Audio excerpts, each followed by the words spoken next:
महाकाय सूर्यकोटि समप्रभ निर्विघ्नं कुरु मे देव सर्वकार्य।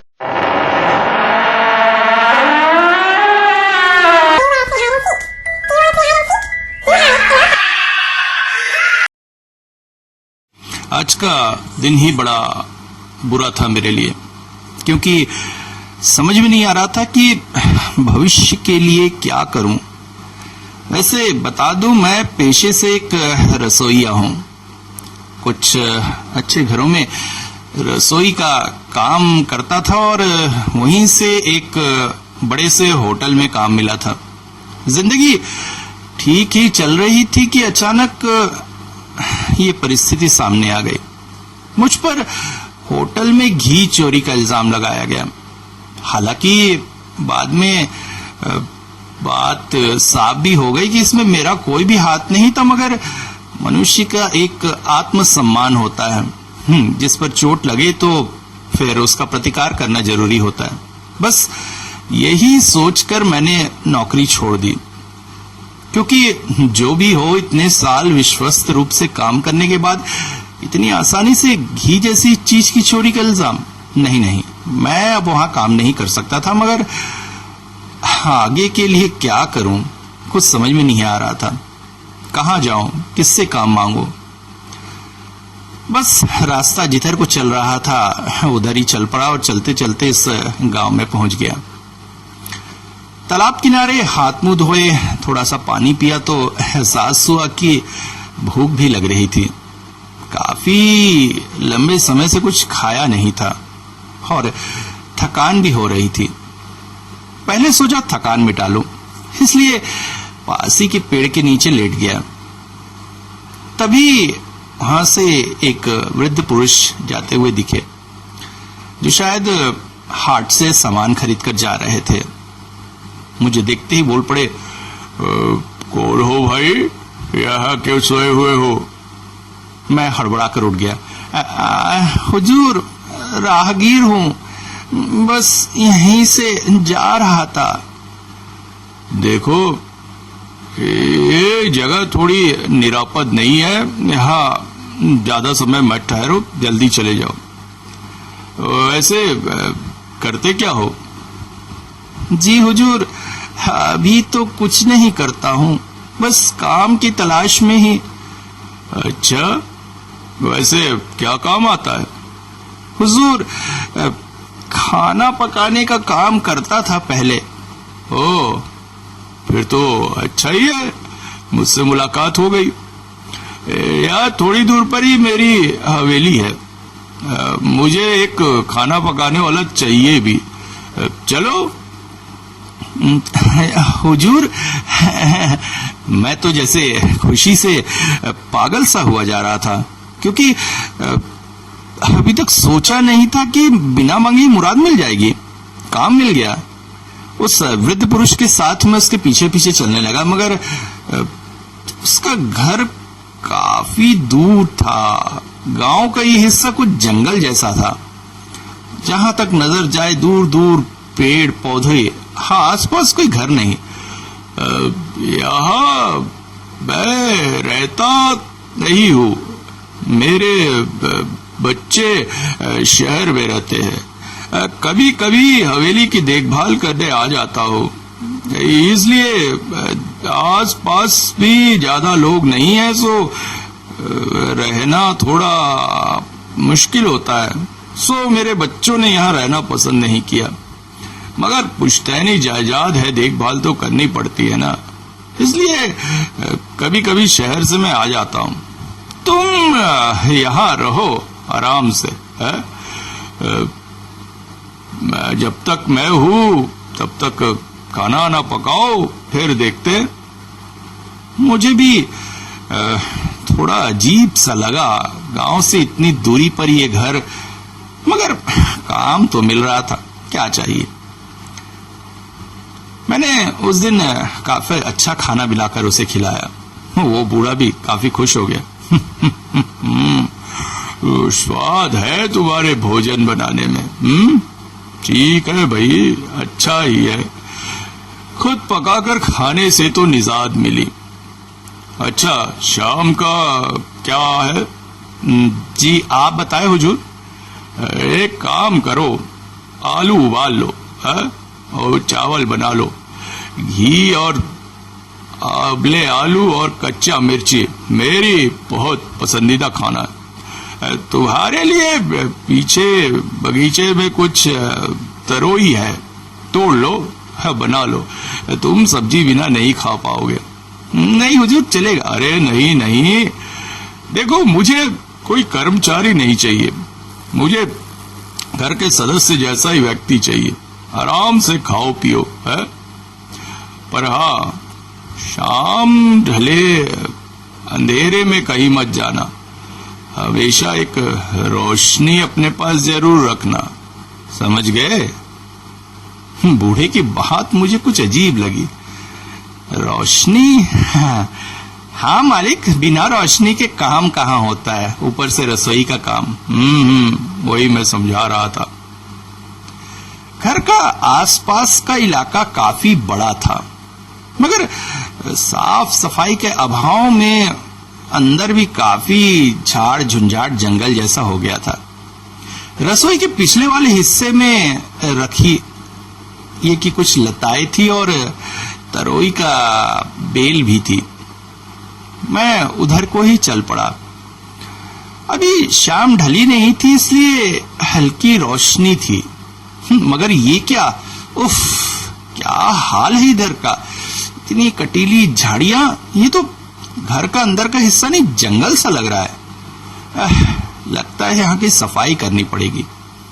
यही सोचता हुआ मैं तरोई की बेल के पास पहुंचकर तरोई तोड़ने लगा कि तभी देखा कुछ दूरी पर एक औरत भी तरोई तोड़ रही है। सोचा आसपास की कोई महिला होगी। बिना उसे कुछ कहे मैं तरोई तोड़कर अंदर आ गया और उस बूढ़े से बोला, मालिक, आसपास के गांव से भी लोग यहाँ आ जाते हैं क्या? यही तो, एक औरत पीछे तरोई तोड़ रही थी।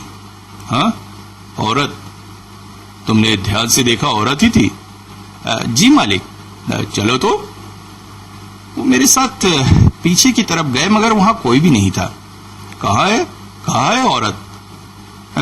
जी थी यहीं, देखो। तुमसे कहा था ना हमेशा रोशनी पास रखा करो। कहाँ है रोशनी? मालिक, उतना अंधेरा नहीं हुआ था। तेरी बातों का उल्लंघन मत करना, वरना परेशानी में आ जाओगे। और ये सब आलतू फालतू बातें मत किया करो। रात के भोजन के पश्चात जब बैठे तो उसने एक बार फिर से इसी घटना का जिक्र छेड़ दिया। तुम्हें पूरा विश्वास है तुमने औरत को ही तोड़ते देखा था, आदमी को नहीं? जी मालिक। नहीं, अंधेरे में नहीं मालिक, उतना भी अंधेरा नहीं था। देखो, मैं कल सुबह शहर को निकल जाऊंगा। उसके बाद तुम यहाँ रहो, आराम से घर की देखभाल करो। आसपास काफी खाली जमीन है, साफ सफाई करके सब्जी वगैरह उगाओ, बेचो, कमाओ। तुम्हें मैं हर महीने का खर्चा भी भेज दिया करूंगा। और उधर के 2 कमरे भी खोल दिए हैं। अपना घर समझ के यहाँ आराम से रहो। क्या बोलते हो? जी मालिक, बिल्कुल। मुझे और क्या चाहिए था, मनमांगी मुराद मिल गई। भाई, खाने को मिल रहा है, पैसे मिल रहे हैं, खाली जमीन मिल रही है, उसमें सब्जियां उगाकर बेचकर कुछ पैसे भी कमा ले सकूंगा। एक इंसान की जिंदगी में और क्या चाहिए? मगर हाँ, थोड़ा गांव वालों से बच के रहना। वो कुछ उल्टी फुल्टी बातें तुम्हें बताएंगे, मगर उनको सुनना नहीं। जी बिल्कुल। उस रात एक बार फिर से कुछ अजीब सी बात हुई। मैं सो ही रहा था नीचे वाले कमरे में कि अचानक महसूस किया जैसे ऊपर वाले कमरे में कुछ खटर पटर की आवाजें हो रही है, कुछ सामान खींचने की। पहले तो लगा शायद बूढ़ा कल जाने की तैयारी कर रहा है, इसीलिए सामान अमान जमा रहा होगा। मगर सवेरे जब उससे पूछा तो उसने कहा, नहीं तो, मैं तो आराम से सो रहा था और मैं सामान क्यों जमाऊंगा भाई? तुम हो, तुम सारी तैयारी करके दोगे। मैंने ज्यादा कुछ कहना उचित न समझा। शाम तक वो शहर को रवाना हो गए। अब ये पूरा घर मेरा था। वाह, फटाफट आसपास की सफाई करके अच्छी अच्छी सब्जियां बो देता हूं। तरोई की उस बेल को छत पर चढ़ा दूंगा, अच्छी अच्छी तरोई फलेगी, बेचूंगा। और रखिए कि वो बेल की भी तो देखभाल करनी है। इतना बड़ा घर है, ऊपर से 2 बड़े बड़े कमरे मेरे लिए, खाऊंगा सोऊंगा। वैसे चावल वगैरह वो काफी सारी छोड़ गए हैं, इसलिए चिंता नहीं। हाथ में 5,000 रुपए भी दे गए हैं। कहा है हर महीने इतने ही आ जाएंगे, और क्या चाहिए। दोपहर में मैं गांव की तरफ निकल गया। यहां सारे सुख होने के बाद भी एक दुख है, आस पास में कोई नहीं है बातें करने को, और इंसान की प्रवृत्ति है वो बिना बातें किए रह नहीं सकता है। इसलिए सोचा चलो गांव की तरफ ही चला जाए। तेल भी खरीदना था, काम भी हो जाता। गांव की किराना दुकान में उस दुकानदार ने कहा, और कहाँ ठहरे हो? जी वो हवेली जो है ना गांव के बाहर। अरे बाप रे, हवेली में कब से? जी यही कोई 3-4 दिन हुए। हवेली के मालिक थे, आज ही गए हैं। ओहो हो, भैया देख कर रहना। अरे वो हवेली शापित है भाई, वहां के मालिक खुद यहाँ नहीं रहते हैं, ऊपर से तुम अकेले रहोगे। अरे रे रे रे रे रे, नहीं नहीं नहीं नहीं नहीं, संभाल के संभाल के। मुझे आश्चर्य लगा, लोग बातें करेंगे ऐसा तो उस बूढ़े ने कहा था, मगर ऐसी बातें, इतने अच्छे घर को ऐसा बताना। गांव के लोग भी तो यहाँ आकर सब्जियां चुरा रहे हैं। लगता है इसीलिए ये बातें फैलाते हैं कि यहाँ पर कोई रहे नहीं और आराम से वो चोरी कर सकें। हवेली लौटते लौटते शाम ढलने लगी थी। अंधेरा हल्का छा रहा था। दूर से जब मैंने उस हवेली को देखा तो पता नहीं क्यों मेरा दिल कांप उठा। फिर मन में बात आई कि गांव वालों ने मेरा दिमाग भ्रष्ट कर दिया है, ये सब मुझे नहीं सोचना चाहिए। अभी तक तो सब कुछ ठीक था, फिर ही मन में विचार क्यों आए उस दुकानदार की बात सुन के। हट, दुष्ट कहीं का आलतू फालतू बातें करता है। यही सोचकर मैं खाना आना खाकर सो गया। आजकल नींद थोड़ी ज्यादा आती है, लगता है आराम पाकर मैं भी ज्यादा ही आलसी होता जा रहा हूं। रात में अचानक नींद खुली, पाया खिड़की से बाहर चांद की रोशनी आ रही है और एक बहुत सुंदर फूल की खुशबू आधी नींद में भी मुझे महसूस हो रही थी। उसी हाल में मैंने सोचना शुरू किया कि घर के आसपास तो कोई फूलों का पौधा ऐसा नहीं है जिसकी खुशबू आ सके। कौन सा फूल है ये? तभी अचानक मेरी आंखें खुल गई। मैंने महसूस किया कि बाहर गलियारे में कोई है। मैं तुरंत उठकर अपनी कमरे की खिड़की के पास आया जहां से वो गलियारा स्पष्ट दिखाई देता, और मैंने देखा वही औरत जो तरोई चुरा रही थी इस वक्त उस गलियारे से गुजर रही थी, और उसी ने शायद किसी तरह की खुशबू चारों ओर छिड़की थी। मगर क्या है वो? मैं दौड़कर बाहर आया मगर कोई दिखा नहीं। तभी अगले पल जो हुआ उसने मुझे थोड़ा सा डरा दिया। मैंने महसूस किया कि ऊपर के कमरे में लगातार पानी गिरने की आवाज आ रही है, जैसे ऊपर के कमरे के बाथरूम से कोई पानी गिरा रहा है या उस बाथरूम में कोई नहा रहा है जिससे लगातार पानी उस पाइप से पास हो रहा है। मैं चौंक पड़ा। ऊपर के तो सारे कमरे बंद हैं और चाबी भी वो बूढ़ा अपने साथ ले गया, तो फिर क्या कोई चोर वगैरह? मैं दौड़कर सीढ़ी पर कुछ दूर चढ़ा मगर पानी गिरने की आवाज बंद हो चुकी थी। आश्चर्य। एक बार लगा शायद कोई घड़ा वगैरह ऊपर रखा हुआ होगा जो गिरकर सारा पानी बह गया होगा। हाँ, यही होगा। मैं इसी बात पर संतुष्ट हो गया और सब कुछ भूलकर जाकर सो गया। अगले 3-4 दिन सब कुछ ठीक रहा। मैंने आसपास की सफाई करके काफी सारी सब्जियां भी बो दी। जीवन आराम से ही चल रहा था कि वो रात आई, जिस रात एक अजीबोगरीब घटना हुई।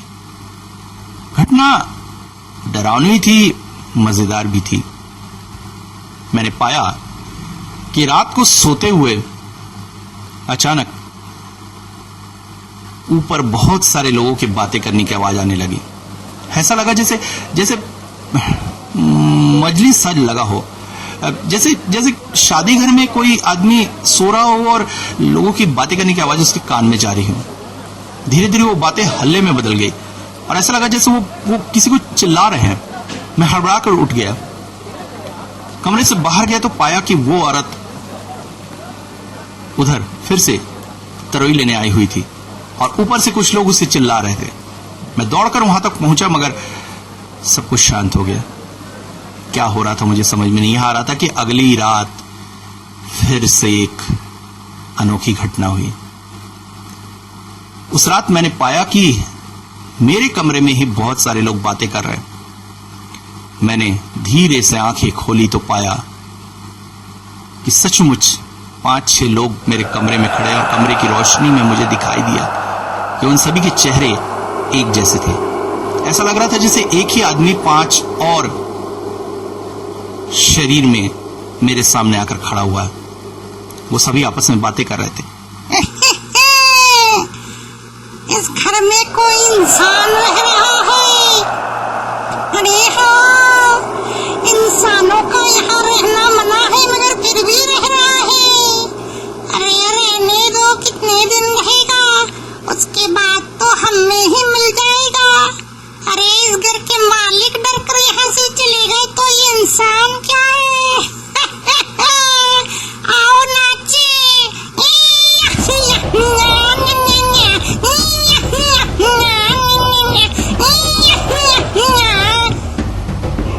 मैंने अधखुली आंखों से जो कुछ देखा उसे देखकर मेरा हृदय एक पल को बंद होने को था। धीरे धीरे वो सभी मनुष्य कंकालों में बदल गए और मेरे चारों ओर उन्होंने नाचना शुरू कर दिया। भूत का नाच शायद इसे ही कहते हैं। मैं उसे देखते देखते बेहोश होने लगा। आंखें खुली तो पाया कि सब कुछ ठीक था। मैं काफी स्वस्थ महसूस कर रहा था, जैसे एक अच्छी लंबी नींद से उठा हूं। मगर मैं तो बेहोश हो गया था। बेहोश होने के बाद जागने से ऐसी फुर्ती तो नहीं लगती है। इसका मतलब मैं गहरी नींद में कल रात को सपना देख रहा था। अगले दिन फिर मुझे किसी काम से उसी किराना दुकान में जाना पड़ा। दुकानदार फिर बोल पड़ा, ठीक तो हो? जी बिल्कुल। अरे भाई, उस घर की क्या बताऊं, तुमसे पहले भी कुछ लोग वहां रहे, मगर कहते उस घर में जो भी आत्माएं हैं वो लोगों को पागल कर देती हैं। उस घर में रहने वालों को न खाना मिलता था न पानी, फिर भी उस घर को वो नहीं छोड़ना चाहते थे और धीरे धीरे वहीं मर गए। सुनकर एक बार मेरा दिल फिर से धड़कने लगा। कल रात जो मैंने देखा, क्या वो मेरे पागल होने की शुरुआत है? क्या सचमुच इस घर में कोई माया है, कोई शक्ति है जो भी उस घर में रहता है उसे बांध कर रखती है? ये सब बेकार की बातें हैं। नहीं, मेरे साथ ऐसा कुछ कहां हो रहा है।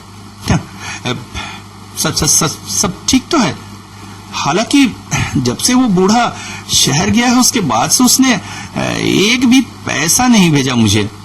इस घर में रहने के लिए मुझे मिल क्या रहा है? फिर भी ठीक तो है। सब्जियां उगा रहा हूं, बेच रहा हूं, खा रहा हूं आराम से, सारे खर्चे निपटा रहा हूं और हर रात उन लोगों का नाच देख रहा हूं, उनकी बातें सुन रहा हूं और उन